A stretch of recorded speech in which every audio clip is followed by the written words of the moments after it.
What more else can we say about Green Lantern in a negative fashion that hasn't already been said? So Ryan Reynolds, as he is known today as the basically Deadpool at this point in time. I have not seen that movie. Have you? I haven't seen it, and I'm not going to go see it simply because it's rated R, and it's rated R for sexual scenes and nudity, which I don't. That's not why I go see. I don't really see the attraction in a superhero who's a horrible person. So yeah, there's that too. Whatever. But Ryan Reynolds said recently in an interview that, and these are quotes directly from Ryan Reynolds, "I represented the death of the superhero for a while. After Green Lantern, I was pretty much unhireable." And, I mean, that kind of... I would expect that to go without saying. See... But was it his fault? I don't think so. No, it wasn't. It wasn't his fault. And this is, I think, something that actors go through that, you and me, just as moviegoers, probably don't realize. When they really have to consider what role they're going to do. Because once you get... I mean, there is the danger of typecasting. Where people just want you to do the same character over and over and over again. Which gets you money, but sometimes it gets you money, but I can see how people, think like, hey, I've got a bigger range in doing this. It can be unsatisfying for an actor. It's like if you're a singer, imagine singing the same exact, being like Nickelback. I mean, just singing the same, basically the same. Shots fired. Wow. I'm pretty sure I've got a lot of people in agreement with me over Nickelback. But it's like that, you just basically do the same thing over and over and it gets tiresome. There's also the danger of you could pick a big budget movie that just completely bombs and people just will forever associate your name with that terrible movie. It doesn't happen all the time. In fact, one really good example is look at Batman and Robin. That did not kill George.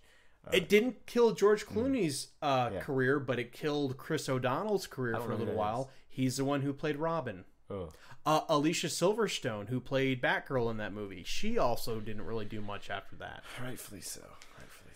So, yeah, it's just you really have to be careful as an actor, and I feel bad for him. I feel bad that this happened initially, that he couldn't find work for a while. But I feel bad that this movie was awful. Yeah, I think we need an apology. But the fact that and I think they tried it. It's DC just. Now, have you seen it? I haven't seen it. I don't have a desire to see it. But and it was one of those things where like I saw the trailers and like everyone else, I had no interest in it. I want to see some black Green Lantern, man. That was what I grew up with.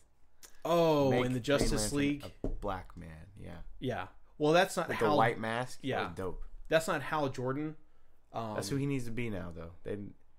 In the new Justice League stuff. they can do that. I mean, I'm cool. I mean, I'm not really picky about the Green Lantern. I don't really care that much either. Character.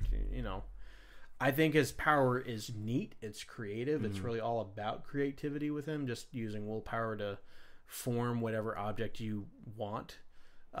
There's a lot of things you could do with that, but they just messed up on that movie. DC hasn't figured out how to world build yet.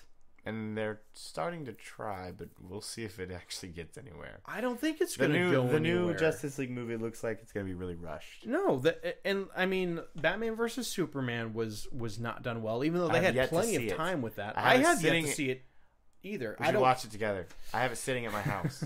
Okay, bring it over. We'll watch it. Awesome. Whatever. I'll waste some time.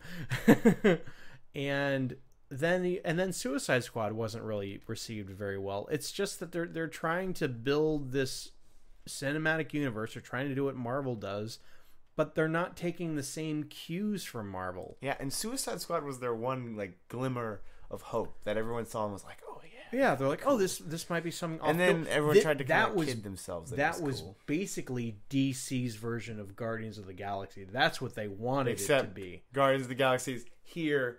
And Suicide Squad's here. Yeah. So like I was saying, I'm sad that happened to Ryan Reynolds because I think he's a good actor. I've been. He was great in Turbo. I followed him. I didn't know he was in Turbo. The snail movie. I think I remember watching him on TV in a show called Two Guys, a Girl, and a Pizza Place.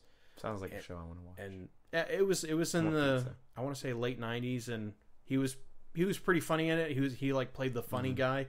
And I've always thought he's a good actor. So it really stinks that something like this can happen, and then producers don't want to take a risk because they're like, oh, you're part of that Green Lantern movie. I don't want people to associate my movie with that movie, and since you were in that movie, sorry.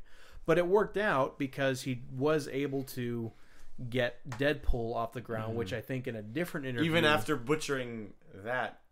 Oh, in X-Men Origins, yeah. Which, again, not his fault. And I think the whole reason why Deadpool happened is... The test footage leaked of that scene, of that fight scene on the highway, and that had such a positive reaction that I think at that point they greenlit the movie to be made.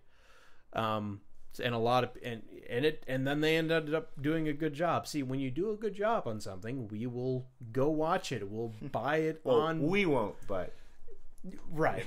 I'm just talking. Yeah, just. People in general, like if you make something of good quality, it'll do better than just something you just rush out or you don't develop properly. So Green Lantern. Yeah, Green Lantern for one. Yeah, but hey, he came back from it, and that's the important. He's now hireable. Very hireable.